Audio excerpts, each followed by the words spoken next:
Hello दोस्तों, आप सभी का स्वागत है मेरे चैनल निताम गुरुजी वर्ल्ड में।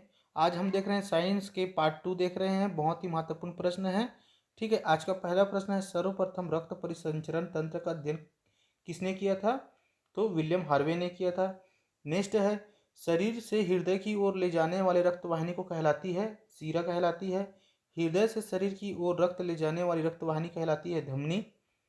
हृदय की धड़कन का नियंत्रक कौन है? तो पेसमेकर है। जार्विक क्या है? तो जार्विक एक कृत्रिम हृदय है। नेक्स्ट है, शरीर में ऑक्सीजन का परिवहन किसके द्वारा होता है? तो रक्त के द्वारा होता है। ठीक है, अगर वीडियो अच्छा लगे तो चैनल को जरूर सब्सक्राइब करें प्रतिदिन ऐसे ही वीडियो पाने के लिए।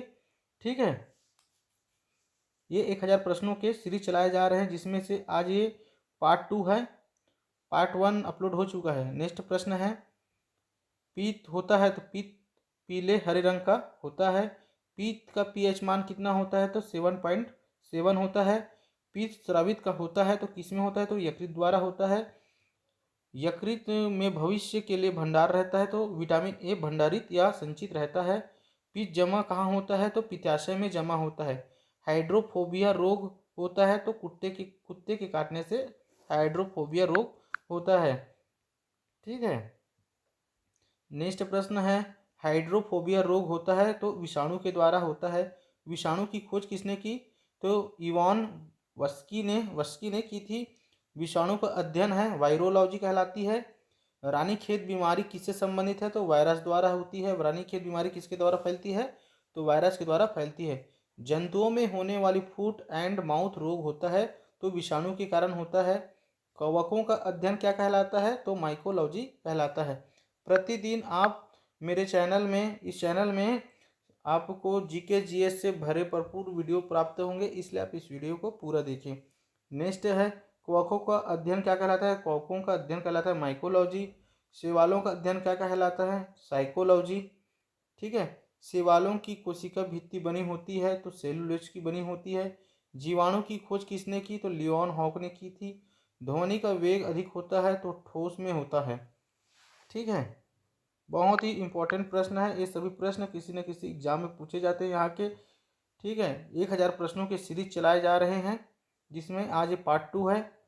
अगर वीडियो अच्छा लगे चैनल को जरूर सब्सक्राइब करें, लाइक करें, शेयर करें, कमेंट में अपना राय जरूर बताएं। और इस वीडियो का पीडीएफ पाने के लिए आप हमारे टेलीग्राम चैनल को जरूर ज्वाइन करें। नेक्स्ट है, ध्वनि का वेग होता है तो ठोस में अधिक होता है। ध्वनि की गति धीमी किस में होती है? तो हवा में होती है। ध्वनि की चाल होती है तो कितनी होती है? 760 मील घंटा होती है। ताप बढ़ने से ध्वनि की चाल में क्या होती है? तो बढ़ती है। वायु क्या है? तो वायु गैसों का मिश्रण होता है। ठीक है, वायु किसका उदाहरण है? तो वायु गैस में विलयन का उदाहरण है। ठीक है, नेक्स्ट प्रश्न है, हवा में ध्वनि का वेग कितना होता है? तो 332 मीटर सेकेंड होता है। ध्वनि की तीव्रता की इकाई क्या है? तो डेसिबल है। ठीक है, हवा का वाष्प का घनत्व कितना होता है? हवा का वाष्प घनत्व 14.4 होता है। प्रकाश वर्ष किसकी मात्रक है? तो दूरी की मात्रक है। एक प्रकाश वर्ष बराबर कितना होता है? तो 9.46 गुणित 10 की घाते 12 किलोमीटर पर से होती है। ठीक है, नेक्स्ट है, दूरी मापने की सबसे बड़ी इकाई कौन सी है? तो पारसेक है। जोड़ों के रूपांतरण क्या कहलाती है? जड़ों की रूपांतरण क्या होती है? जड़ों के रूपांतरण मूली और गाजर है। जो जड़ों का रूपांतरण किस रूप में है? तो मूली और गाजर के रूप में है। ये वीडियो बहुत ही उपयोगी है, आप इस वीडियो को पूरा देखें। यहाँ से आपके सभी एग्जाम में प्रश्न आएंगे ही आएंगे। नेक्स्ट है, तनों की रूपांतरण किसके रूप में है? तो आलू और प्याज के रूप में। आलू और प्याज किसका उदाहरण है? तो तने की उदाहरण है। और मूली और गाजर किसका उदाहरण है? तो जड़ों की उदाहरण है। ठीक है, नेक्स्ट प्रश्न है, पिट्यूटरी ग्रंथि कहाँ पाई जाती है? तो हमारे मस्तिष्क में पाई जाती है। मास्टर ग्रंथि क्या कहलाती है? तो मास्टर ग्रंथि पिट्यूटरी ग्रंथि या पीयूष ग्रंथि कहलाती है। शरीर की सबसे छोटी ग्रंथि कौन सी है? तो पिट्यूटरी ग्रंथि है। याद रखिएगा, बहुत ही इंपॉर्टेंट प्रश्न है आपके सभी एग्जामों के लिए, इसलिए आप इस वीडियो को पूरा देखें।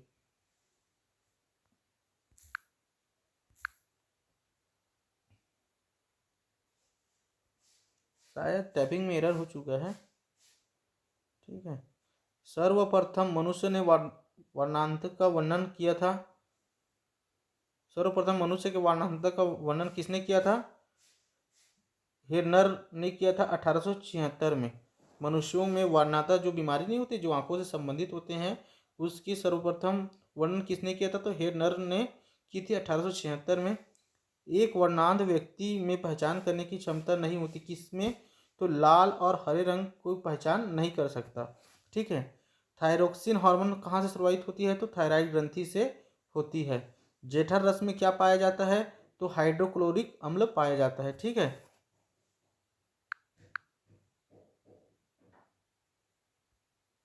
लाइकेन में परस्पर सहजीवी मौजूद होते हैं, तो वो होते हैं लाइकेन में क्या होते हैं? तो कवक और शैवाल पाए जाते हैं। लाइकेन में परस्पर सहजीवी दो मौजूद होते हैं, तो वो क्या है? कवक और शैवाल। ठीक है। नेक्स्ट है प्रोटीन का पाचन कहाँ होता है? तो प्रोटीन का पाचन छोटी आंत में होता है। मनुष्य का पाचन प्रारंभ कहाँ से होता है? तो मुख से होता है। ठीक है। बचे भोजन का अवशोषण कहाँ होता है? तो उसका होता है छोटी आंत में। छोटी आंत में। ठीक है, छोटी आंत में।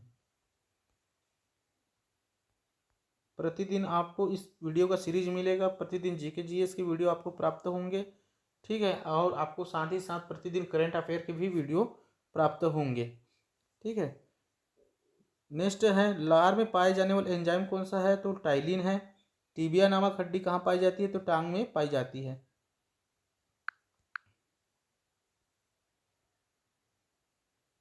नेक्स्ट है मानव शरीर का वह अंग जिसमें हड्डियों की संख्या सर्वाधिक है, तो उंगली में सबसे अधिक हड्डियां होती है। भोजन पाचन में सहायक होती है, कौन सा एंजाइम है? भोजन पाचन में सहायक होता है, तो एंजाइम होता है सहायक।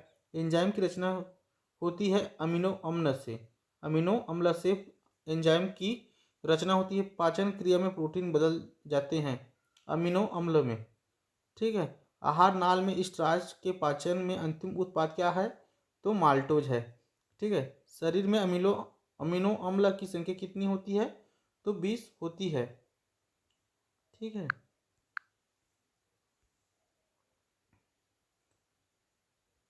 नेक्स्ट है हड्डियों और दांतों के निर्माण की आवश्यक तत्व कौन सी है हड्डियों और दांतों के निर्माण के लिए? तो कैल्शियम फास्फोरस होती है। भोपाल गैस कांड 1984 में रिसाव हुआ था। इसमें कौन सी गैस हुई थी? तो मिथाइल आइसोसोनाइट गैस रिसाव हुई थी, भोपाल गैस। ठीक है। 1984 में हुआ था घटना। ठीक है। काला हीरा तथा काला शीशा किसे कहते हैं? तो काला हीरा किसे कहा जाता है? कार्बोनेट को कहा जाता है। और काला शीशा किसे कहा जाता है? ग्रेफाइट को कहा जाता है। ग्रेफाइट क्या है? विद्युत का सुचालक है, याद रखिएगा। क्या है? सुचालक है। ठीक है।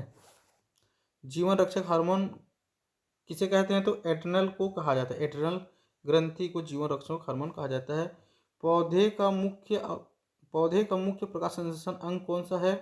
तो पत्तियां होती है। प्रकाश संश्लेषण किसमें होती है? तो पत्तियों द्वारा होती है। ठीक है।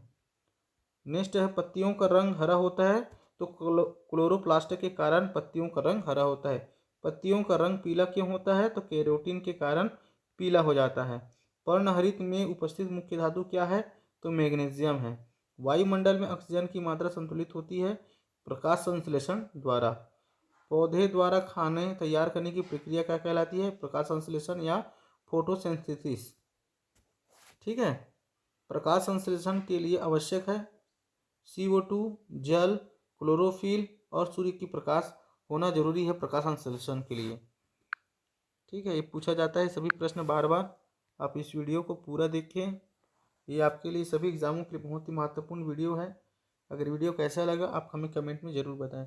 नेक्स्ट है सूर्य की प्रकाश की क्रिया सबसे अधिक होती है, तो लाल रंग की प्रकाश में अधिक होती है। प्रकाश संश्लेषण में ऑक्सीजन निकलता है, तो जल से निकलता है। प्रकाश संश्लेषण का प्रथम स्तर यौगिक कौन सी है? फास्फोग्लिसरेरिक अम्ल। ठीक है। फास्फोग्लिसरेरिक अम्ल प्रकाश संश्लेषण का प्रथम स्तर यौगिक है। राइजोम पादप का भूमिगत प्रारूप क्या है? तो तना है। राइजोम पादप का भूमिगत प्रारूप है तना। दलहन के जड़ में पाए जाने वाला जीवाणु कौन सा है? तो राइजोबियम है। बार बार पूछे जाने वाले बहुत ही महत्वपूर्ण प्रश्न है सभी। पौधे नाइट्रोजन ग्रहण करते हैं, तो नाइट्रेट के रूप में करते हैं।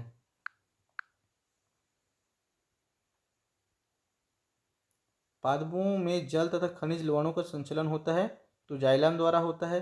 पादपों में बना खाद्य पदार्थ पौधे के विभिन्न अंग में पहुंचाता है फ्लोएम द्वारा। वह यंत्र जिसके द्वारा तने की वृद्धि दर नापी जाती है वह है ऑक्जेनोमीटर। आत्महत्या की थैली किसे कहा जाता है तो लाइसोसोम को कहा जाता है। लाइसोसोम की खोज किसने की थी? डी डुबे ने 1958 में की थी। ठीक है। नेक्स्ट है प्रोटीन की फैक्ट्री कहलाता है राइबोसोम कहलाता है। प्रोटीन का संश्लेषण कहाँ होता है? राइबोसोम में द्वारा होता है। डीएनए की खोज किया था वाटसन एवं क्रिक ने। डीएनए संश्लेषण का प्रतिपादन किया था कॉर्नबर्ग ने।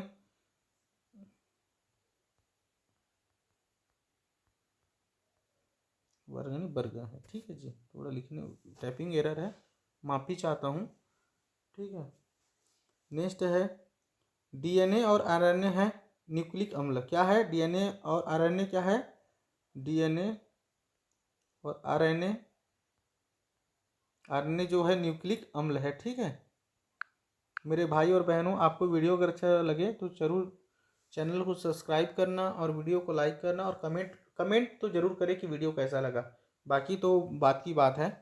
ठीक है जी, लेकिन आप जब लाइक करते हो तो हमें मोटिवेशन मिलता है कि हमारा बनाए हुए वीडियो उनके लिए हेल्पफुल है। इसलिए आप बता सकते हो कि वीडियो कैसा लगा। ठीक है जी। नेक्स्ट है डीएनए के कार्यात्मक खंड को क्या कहते हैं तो जीन कहा जाता है। क्या कहा जाता है? जीन कहा जाता है। ठीक है। डीएनए का डबल हेलिक्स मॉडल को बनाया था वाटसन एवं क्रिक ने बनाया था। डीएनए की इकाइयां हैं न्यूक्लियोटाइड्स का। डीएनए की इकाई क्या है? डीएनए की इकाई है न्यूक्लियोटाइड्स। ठीक है, याद रखिएगा। जैसे सबकी इकाई पूछी जाती है ना, पास्कल की इकाई क्या है तो दाब है, ऐसे करके। ठीक है। ऊर्जा की इकाई क्या है तो ऊर्जा की इकाई जूल है। क्या है? जूल है, ऐसे याद रखना। सर्वप्रथम प्रयोगशाला में जीन का सर्वेक्षण किया गया था। किसके द्वारा किया गया था तो हरगोविंद खुराना ने किया था। सर्वप्रथम प्रयोगशाला में जीन का संश्लेषण किसने किया था तो हरगोविंद खुराना ने किया था। ठीक है। नेक्स्ट है पुरुष व स्त्री में जीन संगठन होते हैं तो पुरुष में होता है XY। ठीक है। और महिला में होती है XX। ठीक है। इसी पे निर्धारित करती है कि आने वाला जो वंश है लड़की होगा या लड़का होगा। लड़के के क्रोमोसोम से जो होता है XY उसी में डिपेंड करता है। ठीक है। और सब लोग लड़कियों को दोषी देते हैं कि आप बेटा पैदा नहीं कर सके या बेटी पैदा नहीं कर सके। ये सब चीज़ तो पुरुषों का है। हमें महिलाओं का सम्मान करना चाहिए जी। ठीक है। नेक्स्ट है बच्चों का लिंग निर्धारण होता है पिता के गुणसूत्रों से। ठीक है। मधुमेह रोग होता है इंसुलिन की कमी के कारण मधुमेह रोग होता है। पितृत्व कर्ता का सिद्ध जो पिता जिनका पिता है उनको सिद्ध करने के लिए क्या सहायक है तो डीएनए और फिंगरप्रिंटिंग टेस्ट से पता लगाया जा सकता है कि ये बच्चा इनका है या इनके पिताजी ये हैं, ऐसे करके। ठीक है। डीएनए और फिंगरप्रिंटिंग टेस्ट से। इंसुलिन की खोज किसने की थी और डीएनए की संरचना ऐसी होती है। ठीक है। सॉरी, मैं दिखा देता हूँ, ऐसे बनी रहती है।